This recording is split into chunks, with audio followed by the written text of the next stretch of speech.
Baatu mana mati ya? Amerika pun berbeda aja. Saji berbeda aja. Lalu berbeda aja. Adeemsa kana keessatti egaa mudannoolee garaagaraa turan mudataa mee gaafa waan kana reefu tara mudannoo takka duwintee jirtaa mucaadhaan kana keessatti mee mudannoon addaa hojjetee mudattee jirti. Baru sangka kabda aja. Sangka dua berbeda aja. Farmasi berbatu, abra berbatu, nursing ki bati dapat dapat sih aja. Orang jolin tak kata kira everything possibility fakar. Warra haa karaa sanii jechuudha. Ati amma feesbuuka kiyyaa fi waan bilbila kompiitara kiyya hunda beekuun ooltu haala kanaan. Ati waan kana mee maalirraa kaateeti ifi waan iskoolaarshiippii kana namni tii kennee fi atillee namaaf kennitamu maalirraa kaateeti waan akkanaa kana hordoftee akka namni keenya irraa fayyadamu godhuma kanattuu maaltu fi kaa'atamee jalqabarratti. So dhugaadha gaaffii lammaffaa namni keenya wanta hin qabu muuxannoo qaba akkuma jettee hin amanu wanta kun dhugamu osoo bajee hin amanu. Gisee waan kana nuti eegallu chaalenjii guddaa jira gaa ammas chaalenjiin tuunfaa jira ijoolleen yeroo guddaa nurraa fayyadamu ijoollee finfinneeti faayidaa isaa beeka. Iskoolaarshiippii gaa amma yeroo hedduu sooshaal miidiyaa kanarra iskoolaarshiippii akkanaatu jira appilaayi godhaa jaamee yeroo deddeemu ni mul'ata. Isa dhugaatii fi feekii ta'uu isaa akkamitti addaan beekuu danda'an? So nama akkanaa hundaa jira jechuun namni zeeroo raahee bakka kanaa gahu even ijoollee xiyyaara jechuuflee ulfaatu hundee kanaa xiyyaara direedhaarraa jimma harkaa biyyaan koriin carraan kun dhufee fi international reportii seenii carraa kan fayyadamu hedduu jiru ijoolleen ta'e. Kolleejii mootummaa barachuurra biyya alaa deemee kolleejii maallaqaan kafalu faana namoota baratantu jira. Garaagarummaan isaa maal beekaa?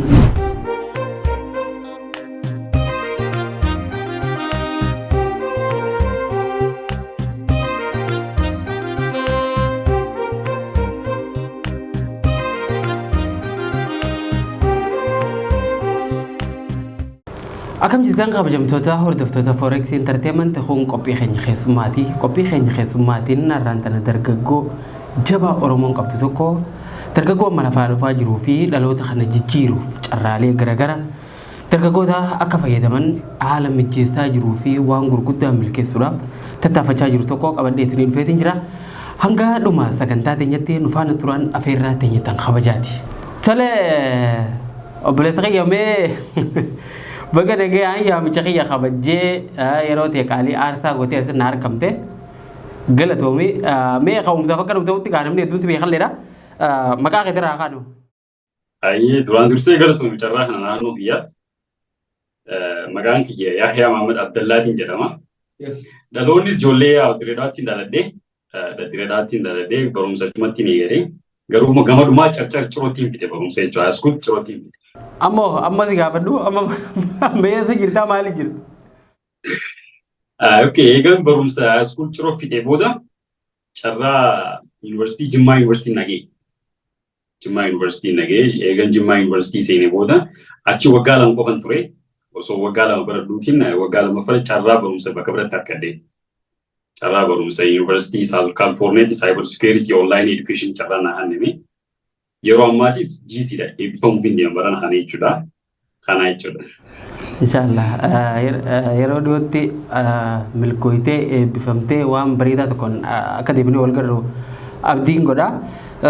Soomee jalqaba osoo gara waan ati hojjechaa jirtuutii fi wantoota garaagaraa wanni ati hojjechaa jirtulleen carruma akka ati argattee kanarratti waan hojjechaa jirtu jalqabame iskoolaarshiippii kana akkamitti argatteeti? Waan ati hojjettu waan wal qabatuuf kanatti gaafadha. Dhugaadha jalqabarratti barumsa kana giseen Jimmaa baradhu carraan barumsaa naaf kenname kan wajjin deemu dipaartimentii naannoo Jimmaa yuunivarsiitii jechuudha. So carraa adda addaa yaaduun mokkoree yaalee jechuudha namoota diyaaspooraa adda addaa namaa hin ture ijoollee adda addaa jechuudha. Almost waggaa akka booda carraa kana naaf kenname. Carraan kunis nuuf kennamu nuti wanti nuti baruu kanaa fi nama hanga nama 30 ni geenye ijoolleen East Afrikaa carraa kun kennameef jechuudha. Garuu immoo dhumarratti barumsi kun sababa koovidii onlaayinii jijjiirameeti onlaayinii eegallee hojjechaa barannaa yeroo ammaatii nuti weebsaayit diivelopper Horn Afrikaa biyyoota sadii keessattis weebsaayit diivelopperidha nuti ijoolleen 30 kun jechuudha. So rooliin keenya barachaati goonaa jechuudha. Carraan kun waggaa takkan furti gaafasan jechuudha. Osoo googilii fi waan adda addaa check godhu jechuudha. Okay. By the way jalqabumaa gaafa si beeynu gaafa si agarru dorgommii sana irratti ani akka mataa keeyyatti gaafatanitti argee gaafa sana dorgommii sana irratti yeroo namoonni garaagaraa akka si filannuuf sheer goonuu fi si bira dhaabbannuuf gaafa wanti godhan namni hedduullee gaafa sanatti argina fakkaata. Mee wantan eessan geesse gaafa san akka sadarkaa lamarra filamteedha gaafa sanatti sheer nu godhaa turte. So wantan eessan geesse dhaabbatichaa wajjin hojjechaa jirtaa still. Jechuun nuti carraa barumsaa kana duraan dursee ijoollee yuunivarsiitii argattee gara nama 30 takkaati Hoorn Afrikaa irratti carraan barumsaan barate jiru kan yeroo ammaa. Barumsi kuni hedduu publicillee hin haasoomu wanti nuti hojjennu waliin jechuudha. So nama 30 takka keessaa yeroo ammaa nama 20 qofaa tafe ijoolleen ta'an simseerra kaffarattee akkas taatee jechuudha. Yeroo ammaa nuti nama 20. So nama 20 kanaatu dorgomee akka East Africaatti jechuudha. Miimbarii Hoorn Afrikaa warra weebsaayitii waan sanii ta'uudhaaf jechuudha. Nama 20 kana keessaayis akkuma beektan carraa adda addaa iimeelaa kan nama hedduun iimeelaan nu filachaa turte jechuudha isin. Iimeelaan nu filachaa turte nama lama qofa barbaadan turanii miimbarii kanaa ta'uudhaaf jechuudha. So gargaarsa keessanii jechuudha namni keenya egaa iddoo onlaayinii fayyadamaa akkas iimeelaan filatanii lammaffaan xumuree jechuudha. So waggaa sanarraa eegalee waan adda addaa biyyoota adda addaa hirmaachaa jira bakka adda addaa deemaa jirra. So waan san hojjechaa jirra jechuudha hojiirra jirra jechuudha yeroo ammaan tana. Okay, bareedaadha. So wanni dhaabbatichi kun hojjetuu fi wanni ati barachaa jirtus wal fakkaataadhaa mi? Exactly, waliin dhaabbata barumsuma keenya kanaatu carraa kana gallakkise Hoorn Afrikaa irratti. Okay, so ati amma warra haakaraa sanii jechuudha. Ati amma Facebook kiyyaa fi waan bilbila kompiitara kiyya hunda beekuun oltu haala kanaan. Exactly, dhugaa ka waa hedduu jira. Wanti keenya kun hedduu xiqqoo publikiin ta'u waa kiisa irra. Ati sodaachisaadha ammoo ejjitee kiyya hunda akka jiru illee beektan ta'a. Tole hedduu gaariidha. Carraa gaa iskoolaarshippii sana akkasitti harkattee carraalee garaagaraa dhaabbaticha wajjin hojjechuu fi hanga barumsa kan ka'e sadarkaa kanatti baratuutu deemuu jirta. Amma ammoo waan ajaa'ibaa tokko haati hojjechaa jirtu agarra. Waan dhaloota fuulduraa jijjiiru dargaggoonni keenya keessattuu namoonni Oromoo carraalee garaagaraa kan gamba duraa itti fayyadamaa jirre iskoolaarshippii namni salphatti akka argatu gara biraatiin wantoota garaagaraa gara wanti ittiin jechuu gara intarneetitti wantoota hojjetaman hedduu even carraalee akka DV hunda bilisaan namoota hedduudhaaf yeroo fudhattee yeroo itti guuttu iskoolaarshippii akkamitti akka guutan carraalee iskoolaarshippii kanneen argaman yeroo namaaf dabarsitee waan akkanaa jira jettee namoota agarsiiftu namoonni akka fayyadamaniif guuttee fi yeroo namoota milkaa'ee hunda sheer nu godhaa turte odeeffannoo akkanaa kana nu qodaa turte. So ati waan kana mee maalirraa kaateeti ifi waan iskoolaarshippii kana namni tii kennee fi atillee namaaf kennitamoo maalirraa kaateeti waan akkanaa kana hordoftee akka namni keenya irraa fayyadamu godhuma kanattuu maaltu si kaa'ate mee jalqaba irratti. Dhugaa dubbachuudhaaf carraan barumsaa kun koomaniidha. Nu bira biyya Oromiyaa Itoophiyaa tana keessa hedduu jira. Garuu reeriidha namni keenya hedduun beeku. Dura saamata 30 dura ijoolleen barumsaan baate hedduu jira. Garuu immoo gaafa carraa kana wanti soorsiin aniiftee rool moodeelii anumaatu rool moodeelii fitee waan kanaaf maaliif gaafa carraa kana barbaadu jechuudha hedduun lafee nama adda addaa dubbisee onlaayinii dubbisee hedduun faayidaa kana fudhate. Garuu dhumarratti eegan barumsa kana carraa keessanii waan adda addaa weebsaayitii keessanii booda wanti dhumarratti hubadhe addunyaa irratti carraan barumsaa hundinuu onlaayinii galakkifama. So bakki qaamaan deemtee barbaaddu hin jiru. Kanaafuu onlaayinii gisee galakkifamu waan inaanii onlaayinii keessa jiruuf waan akkuuf jechuudha. Har'atti harkaa jiru. So waan onlaayinii fayyadamuutiin dhimmaddiitti arga. Maaliif ijoolleen teenyee fayyadamnee jechuudhaan chaanaala waggaa almost 2 ga'a. Chaanaala banii achirra poost godhaa jechuudha. Ijoolleen linkiin dubaroota sobaatiitu maata. Linkii sobaatan immoo dalagaatii addaan hin baasuu beeka maaliif keessa hin jira dalagaa onlaayinaa ta'u. Akkuma isin everything wanti qaamaan deemtee information abarootiin jiru addunyaa irratti. Sanarraa fuudhaan ijoolleen teenya maal fayyadamnee jedhanii achirra galakkisa maaliif already ijoolleen Finfinnee fi ijoolleen siitii gurguddoo jirtu information access qabdi. Ijoolleen teenya garuu ijoolleen bakka adda addaa jirtu xiqqoo waan kanarraa fagoodha. So nama kana keessaa soorsiin bakka irraa ka'e wayi Finfinnee irraan kan gadisan irraa hin ta'e jechuudha. Maaliif nama keenya fayyadamnee jechuudhaan chaanaala banee linkii oriijinaala galakkisee inni gadi tuqeetuma appilaayi gochuu jechuudha. Kanaafuu wanti na kakaasee ana akkas gaafsan akkasitti laftee amma wanti kun naaf salphaadha maaliif nama keenya fayyadamnee jechuudha. Waan kana akkasii eegallee jechuudha hoomsi kana. Okay, hedduu gaariidha. Dhugumatti waan ajaa'ibaa hojjechaa jirta. Mee jalqaba irratti egaa gara kanaan akka waan kanaa dhuftee nutti himtee jirta. Gara biraatiin ammoo namni keenya hanqina awareness jira waanuma amma namoonni hedduun barumsa mootummaa yuunivarsiitiilee garaagaraa irraa namoota eebbifan ammallee namoota yuunivarsiitii adda addaatti ida'amanii waan kana baratan awareness wantuma hin qaban carraan iskoolaarshiippii kuni carraaleen biyya keessatti barachuurraa carraa bareedaa akka jiru wanni akkanaa kun jiraachuu kanaahu namoota namannee jira ammallee kaameroota garaagaraa akka jiranii fi wantoota akkana kanaa waan dhagaanii jiraniif na fakkaata. Namoonni hanqinaatu jira waan kanarratti namoonni waanuma kanaa apply godhuudhaaf irratti jalqaba beekuu qabamti. Iskoolaarshiippiin kun maali? Achirraa maaltu argama? Gaafan iskoolaarshiippiidhaan argadhee even yoo fuulii argatillee namni tokko deemee bakka sanatti barachuudha. Faayidaa waan sanirraa argatu barumsa amma itti jiru takkaa'uu xumuree taa'uu jiru fa'aa kanneen akkasii sanirraa irra wanni kun bareedaa ta'uu isaa awareness qabaachuun hedduu barbaachisaadha. Amma faayidaan iskoolaarshiippii kun maali? Iskoolaarshiippii namni biyya keessatti illee gaanuma barataa yuunivarsiitiilee garaagaraa deemee ni barataa. Addatti ammoo iskoolaarshiippiin maali faayidaan isaa barumsa biyya keessatti baratan addatti? Yaa iskoolaarshiippii jechuun yoo fakkeenya xiqqaa kan fakkeenya biyyarraa kan fakkeenya namni tokko gisee qabxii fatanaa dabre kutaa 12 dabre yuunivarsiitii seena Jimmaa haa ta'u Haramaa haa ta'u yuunivarsiitii seena yeroo yuunivarsiitii san seeni osoo qarshii takka hin kafalini doormii achi rafaa kaaffee achi nyaataa barata. Wama saamunaatiif maaree ono kunis ammoo iskoolaarshiippii moo jira. Even dhumarra mootummaan Itoophiyaa qarshii siraa ni murata waan koontiraataa. Sararkuma kanaan sadarkaa biyyarratti doormii si hannamee nyaata si nyaachisaa waan fishaa si hannaa sararaan osoo ati rakkatiin osoo faamiliin gaafatiin sararaan akkasii si hannan fuul iskoolaarshiippii jedhama. Kana jechuun faayidaan iskoolaarshiippii jechuun osoo ati rakkatiin osoo faamilii kee rakkisin waan nyaachisu si hannee bakka raftu si hannee waan itti baratu si hannee yoo si barsiise fuul iskoolaarshiippii jedhama. Faayidaan iskoolaarshiippii kana. Biyya addatti immoo even tarkii faama hedduu jira. Wanti keetaan tokko asii habaluu jira. Xiyyaara hin bakka deemtee Finfinneerraa gisee deemtee jechuudha. Kana jechuun wanti faayidaan isaa.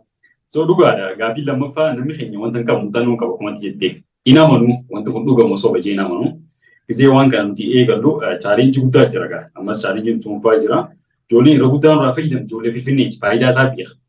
Dinqii akkanaa inni biraan kun orjinaala jechuudha. Ijoolleen teenyi tuni wanta fa'aa sobabaa itti fakkaata. Maalii fi namni keenya ni takkata. Ijoolleen nu biraa deemtee jechuudha. So kun it's take time yeroo fudhachaa jira jechuudha waan kana barsiisuuni. Garuu immoo even waan si ajaa'ibu ijoollee takka takkaa jira. Apply haa godhee iskoolaarshiippiin dhufee fi hin amannee jira. Waan si ajaa'ibu keessaa seenaa takka takka jechuudha. Gisee keessan hin jechuudha. Tokko apply godhee iskoolaarshiippiin acceptance hin dhufeef kolleejjiin. Amma nuti deeti hin amannee naan jee. Visa immigration ergameef interview yaabne maanta faranjiin gisee biroo keessee haasu jitu bilbileetu guyyaa lammaffaa amma xiqqoo amarii naan jee beekte nama keenya guyyatti haanu baay'ee takka booda tikeeta muranii tikeeta xiyyaaraa eerpoortii kootu yaaliin amma na bilbilee gaa eerpoortiin akka na yaamani dubbiin dhugaatu ooltu naan jee hin amanne mana xiqqoo hafteet akkasi gaa eerpoortiin dhufe booda eerpoortiin dhufe gisee achi ol seenu amma alhamdulillah amma amane. So nama kanaa hundaa jira jechuun namni zeeroo raahee bakka kanaa gahu even ijoollee xiyyaara jechuuf illee ulfaatu illee kanaa xiyyaara direedaarraa Jimmaa takkaa biyyaan kuniin carraan kun dhufee fi international airportii seenee carraa kan fayyadamu hedduu jira ijoolleen ta'e. So awarenessiin ulfaatus still ijoollee hedduun irraa fayyadamaa jiran I hope jechuudha. Mee biyya keessatti barachuu fi abroodii biyyarraa bahanii biyya bira barachuun kun garaagarummaan isaa amma fakkeenyaaf namni tokko biyya keessatti kolleejii mootummaa barachuurra biyya alaa deemee kolleejii maallaqaan kafalu fa'aa namoota baratantu jira. Garaagarummaan isaa maal bakka kanatti ta'u? Dhugaa dubbachuuf garaagarummaa guddaa jira. Maaliif namni biyya baratu yeroo guddaa wanti nuti irratti fudhannu tiyooriidha. Dubbisuu fi maaliidha. Yeroo immoo xiqqoo Afrikaa sanarra biyyoo biyya Arabaa biyyattii yoo dhiigee barattee piraaktikaalaa fi waan adda addaa akshinii deemta. Kun immoo jiru ta'ee si fayyada. Fuulduratti jechuudha amma ijoolleen keenya wanti rakkistu qabxii yuunivarsiitii 3-4 fixa. Gisee gabbee immoo jiru itti ulfaataa jechuudha. Maaliif jiru harkaa piraaktikaalaa sin hin beeku. So namni ala barachuun faayidaa guddaan mostly piraaktikaalatti dipeendi ta'a. Tiyooriin akkuma jiru ta'ee faayidaan isaa garaagaraa kana. Lammaffaa immoo dhugaa dubbachuuf wanti tokko fakkeenyaa namni tokko hararri giraan beeyni fi haadhaa maataan dhaqee garagara. Akkasumatti namni deemee abroodii baratee carraa adda addaa sammuu isaa abrood ta'a world class ta'a. Fakkeenyaaf Kanaadaa achitti arguu danda'a, Maleeshiyaa achitti arguu danda'a. So namichi kuni sammuun isaa hagandaa sun habiyyaa sun ta'e sammuu worldii ta'a jechuudha. International namaa ta'a barataa namaa jechuudha. World class ta'a jechuudha. So practicalaa fi nama world class ta'uun faayidaa guddaa qaba jechuudha carraa barumsa irratti. Scholarship gama yeroo hedduu social media kanarra scholarship akkanaatu jira apply godhaa jaamee yeroo deddeemu ni mul'ata. Isa dhugaatii fi fake ta'uu isaa akkamitti addaan beekuu danda'an? Gaaffii bareedu gaaffii namni keenya itti cinqamaa jiru gaaffii bareedu kaastee jiruudha. So namni keenya wanti linkiin sobaa akkamii beekaa? Linkiin sobaa tun akka itti beekamtu jira. Fakkeenyaaf linkii sana Facebook irra share godhanii maal jedhan nama 20 nama 30 share godhi jaa isaan inbox jedhan. Yoo nama 30 nama 20 share godhati ni milkooyitaa siin jaa. Adichuma dubbisan ni fittaa jiru dubbiin dubbii hijibaati. Scholarship masta hijibaa akkamitti heddummaata? Scholarship hojjechuun akkuma siin jee full scholarship waan si habalee si barsiisu jira. Tokko scholarship maal siin jaa akkuma linkii gattuu hidhatti hangana habalii siin jaa qarshii. Iraa dhaabbataa jiru dubbiin hijibaa jechuudha. Yoo adii fi waan adda addaa advertising jiraan isanis yoo hedduu qabaate sobaa jechuudha. So scholarship kana akkamitti beektaa yeroo linkii isaa click goote directly isa si geessa university bira si geessa. College bira si geessa. Registration bira si geessa jechuudha. So hana garaagarummaan isaa namni keenya akkas addaan baasuun barbaachisaadha gaaffii bareeduudha. Mee ati hanga ammaan tanaa namoonni gara keetiin scholarship milkaan hangam faanii gaa lakkoofsan beektaa? Dhugaa jechuun ni ulfaate waa'ee fiillee haasoo ni ulfaate garuu immoo wanti kun nama haasu wanti bitisa ookee rakkina hin qabu. Nuti ijoollee keenya wanti jechuun namatti tolu akkuma siin jedhe humaaniitiidha. Abbaa fedhe ijoollee gaambeellaa ta'u jijjigaa ta'u nama hunda ni tajaajila nama faayidaa qabu jechuudha. So tootaalii nuti bara dabre keessa fakkeenyaaf Raashiyaan nama hanga jaha ni qabna. Raashiyaa keessaa bara dabre keessa jechuudha. Maaleeshiyaa ni qabna. Chaayinaas nama tokko ni qabna. Biyyoota gara Dubaay kanaas ni qabna jechuudha. UAE jechuudha ijoollee milkooyite jechuudha. Torbee dabre keessaayis almost nuti jechuun tootaalii gara nama 30-40 ni ga'a. Ijoolleen fayyadamsiisa fuutaati. Waan ajaa'ibaa durirratti waan salphaamne. Guddisuu fi maarree kana fakkaate hedduu sheerin goonuu takka nama haasu sheerin goona. Facebook barbaadu parsantii 60 yoo geessi. Egaa waan takka dhugaa yeroo nama itti milkeessite takkaa'uu namni karaa keetti irraan dhugaa milkaa'ee yoo sheer goote bara amma bara namoota waan kana argatanii itti fayyadaman sheer godhuun takkaa'uu namatti himuun namoonni biraa akka dhufanii fayyadamaniif karaa bana malee rakkoo biraa waan qabnutti fakkaata. Exactly. Ijoollee takka jira amma nuti yeroo sheer goonu intarastii isaa gaafanna ijoollee milkooyitee jira tokko maal jaa private haa eegamu jaa ijoollee keessi sheerin goona. Ijoolleen takka immoo sheer godhaati experience naamummaa warra jiru jira. So tootaalii nuti yeroo haamu jechuudha bara dabre keessa 35 hanga 40 gaa ijoolleen tootaalii jira ijoolleen milkooyitee deemtee jechuudha. Adeemsa kana keessatti gaa mudannoolee garaagaraa turan mudataa mee gaafa waan kana reefu tara mudannoo takka duwintee jirtaa mucaadhaan kana keessatti mee mudannoon addaa hojjetee mudattee jirti. Jechuun mudannoo gaa ijoollee teenya biisee rikeessi dana beekee hedduu jira yeroo adda biisee rikeessi sana seenee waan adda information maaliif seentaree keessa jira ijoollee keessa waan hin jiruuf biisee rikeessi yoo hin banu nama na taajamu fa'aa jira. Yeroo takka biisee rikeessi sana seeneetti ilaala tokko maal naan jaa. Baatuma lamatti jaa Ameerikaa bu'uun barbaade jaa.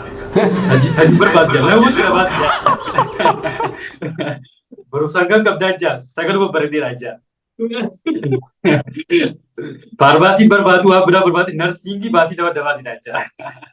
Warra ijoolleen takka dhiiraa everything possible itti fakkaata. Isanuma laaffisee rabbiin gaafamata namni laaffisee bita. Ijoolleen akkasii jira tokko akkasii warra akkasii jira ijoollee teenya amala waan hin beekuuf sirriitti wal beekaa. Wantoonni nama hundi jechuun hin danda'u ulaagaanis dirqama jechuu barbaadiiti. Waan akkanaaf haa jiru kan yes paartii jechuudha. Itti bareedaadha. Mee ammoo gara biraatiin gara waa'ee keetitti gaafa deebinu ati amma maalirra jirta mee jechuun hojiin isin hojjettanillee waan akkanatti paabliikatti dubbatanii miti jette ati amma dhaabbatichi si qacareetii akka hojjetatti bakka sana hojjettamu hojiin kee akkasii? Nuti yeroo ammaan tana bakka nuti jirru kana bakka nuti barumsa irra jirru kana kuma siin jaa barumsa ibsamuu deemna. Bakki nuti hojjennu kana warroota whitein dalaga faranj jechuun white person dalaga. Nuti bakka isaanii kan replace ta'an West Horn Africaatti nuti replace ta'a ijoollee Afrikaa tanaa replace ta'a. So bakka tanatti nuti parsantii 75 yaani asirratti akka hojiitti hojjedha. Akka jechuun akka hojiitti on the behalf of Horn Afrikaan dalagaa jechuudha waa'ee sanii jechuudha.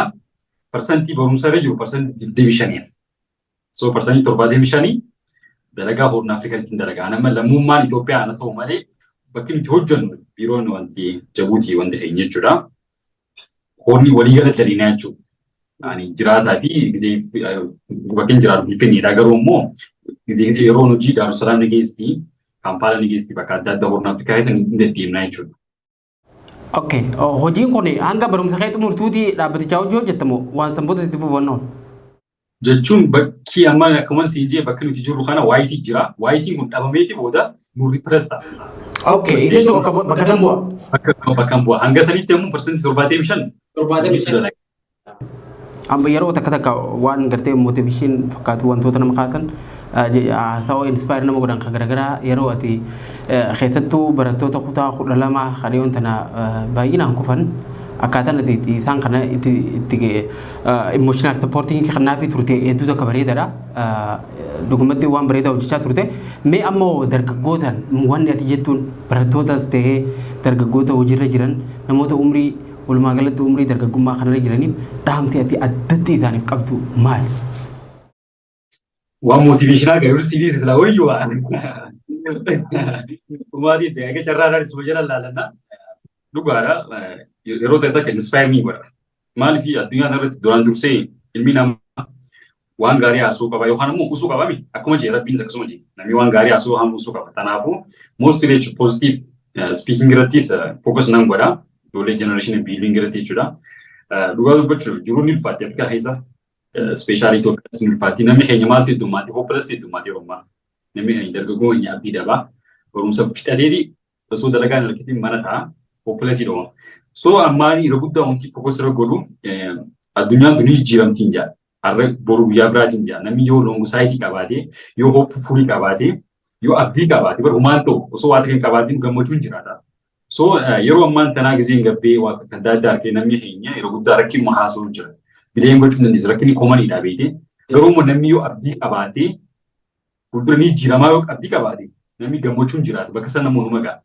so ijoollee keenya irratti yeroo ammaa maanii miiseejii ergu barbaada namni ijoolleen teenya ijoolleen eebbifamte dhugaadha dalagaan yeroo ammaa ni dhufaa dalagaa argachuudhaaf garuu immoo salphii tiishingi irratti waan adda addaa fakkeenyaaf diizaayina haa godhu haa ta'u intarneetii irratti jechuudha fakkeenyaaf paaspoortuma kanaa guutuu haa ta'u onlaayinii irratti waan akka adda addaa yoo irratti fookas godhan jiruun ni jirantiidha.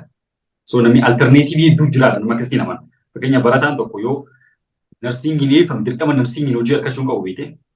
Waa hedduun dalaguu danda'a. Dalagaa hedduu dalaguu ni danda'a gurbaan kun. Biizinasmaanis ta'uu ni danda'a. So alternative hedduu jira addunyaan tun jechuudha. Rabbiin deemaa dalagaddaa jee long side haa qabaannu hopeless ta'uun kan gaarii miti. Yoo long side qabaanne fuuldura taargeetii guddaa goonuu ni dandeenya jechuudha. So ijoollee keessatti ani wanti dhaamsa qabu jechuun miiseejii yeroo hundi dubbadhu ni dabartiidha guyyaa biraatiidha. Namni yeroo progress jedhu ulfaata fakkeenya ijoolleen teenya middle class heddumaati yeroo akkuma itti beekte jechuudha. Akkasuma middle class heddumaati. So one day ni jijjiiramaa hopeless hin ta'inaadha. Akkasii jechuudha waliin jijjiiramnaadha. Okay, thank you. Wallahi waan yaada hedduu tokko bareedaati dhaamsa ajaa'ibaatti dhaamte. Gara biraatiin ammoo mee yeroo takka gara scholarship san deebiseetiin namni tokko scholarship apply godhuudhaaf maalitti barbaachisa? Scholarship namni tokko apply godhuudhaaf akka waliigalatti yoo beekumsa waliigalatti waan kana evaluate goone duraan dursee qabxii qabaachuun gaariidha. Namni tokko fakkeenyaaf yoo haasoo keessa jiraate yoo haasoo barachaa jiraate bakkuma jiru sanii focus godheeti kutaa 12 dalaguuf haa yaadu. Yoo moo dubbii wal dabartee eega gibbii bee yoo ta'e maal haa godhu scholarship argachuudhaaf baalan guddaan qabxii qabaannaan dubbiin dhumte humaatii miti. Tataan waan barreeffamu. So namni garuu qabxii jalaa fuutee iftee barreeffamu kanaa jira. Ifteen kun maaltu barreeffama fuuldura maal hojjettee dabarte fuuldura maal hojjettaa gisee koolejii kana dhufte. Yuunivarsiitiin gisee seente roolii tam dabarsitaa. Future planning kee maali gisee biyyattii bite. So ijoolleen xiqqoo qabxiin jalaa akkas taate waan akkanaa practice godhan iftee. Yoo iftee kana practice godhan jechuudha. Linkii bakka adda addaa ni jira akkuma galakkisu jiru. Chaanala keenya follow godhanii akkasuma milkeessuu ni dandeenya jechuudha waliin taanaa jechuudha. Okay, galatoomna dhugumatti. Meegaa sagantaan keenyas karaa dhumaa deemaa jira. Dhumarratti ammoo mee wanni osoo hin kaasin hafne jettee yaaddu takkaa'uu dhaamsi takkaa'uu carraa waan fedhe dubbachuu siin kan yoo siin jedhame maal dubbachuu barbaadde? carraan jechuun waa hedduu haasoo qabna. Garuu already waa hedduu na haasoo isteeti jechuudha. Thank you brother jechuu barbaadeeti. Wanti inni jechuu barbaade irra deebiitiin jaa namni keenya karaa hundaan jabaachuu qaba. Dirqama barataa haa ta'u, joornaalistii haa ta'u, yuutuubara haa ta'u, namni keenya online platformii yeroo ammaa magaalaan guddoon isee jirti. Online jirti. Sanuu Facebook kana jirti. So namni keenya Facebook kana gara wanti jijjiiramu gara faayidaa. Wanti hundi ni laqqabdi. Ajandaa adda addaa qabu wanti adda addaa jala joonii kana dhaamsaan hin qabu. Ijoolleen teenya yeroo guddaani sadala guna persentii nam lama sadii shan sagaltee bishaan wara harka dhabu jechuudha. So ijoolleen teenya in anything haa ta'u jabaachuu qabna. Maaliif option nuti qabnu ilmi namaa yoo ati kufte addunyaa kanatti abbaan keetis hin jaalatu bara. So yoo ati milkeete immoo nam hundas hin fira. So option nuti qabnu achiinis haa ta'u asiinis haa ta'u barumsa qofaa miti haa jabaannu hin jaalla. Thank you. Dhugumatti hedduu tokko galatoomii ulfaadhu. Haasa'ni gaasii wajjin haasan hin quufamu dhugumatti yeroo keenya gabaabsuudhaaf dirqamne yeroo biraa immoo akka walitti deebinu gammanumaan daawwattoota keenyaaf waadaa gala. Atilleen akka deebitu kabajaanti gaafachaa harrumaan tanaatti waadaatti galchuu barbaanna. So ammallee irra deebi'ee yeroo ta'e qaalii aarsaa gootee yaamicha keenya kabajjee haasaa kana godhuun wajjin gaggeessuu keetiif galatoomii hedduu ulfaadhuun siin jaa. Siis galatoomaa bro. Talagaa kabajamtoota hordoftoota Forex Entertainment qophiin keenya keessummaa arraaf Yaayaa Muhammad Abdallaati wajjin dargaggoo cimaa ilaalchaa fi akkasuma ogummaa ajaa'ibaa qabu gara biraatiin hawaasa keenya dhaloota dhufuuf waan ajaa'ibaa haala mijeessaa jiru akkasuma ilaalcha bareedaa akka qabaatanii fi gorsa waan danda'u hundaan hawaasa keenya gargaaraa jiru waliin godhaa turre kanaan gaammaa hordofaa turtan kana fakkaata qophii keenya biraatiin hanga walitti deebinutti nagaan nuuf tura.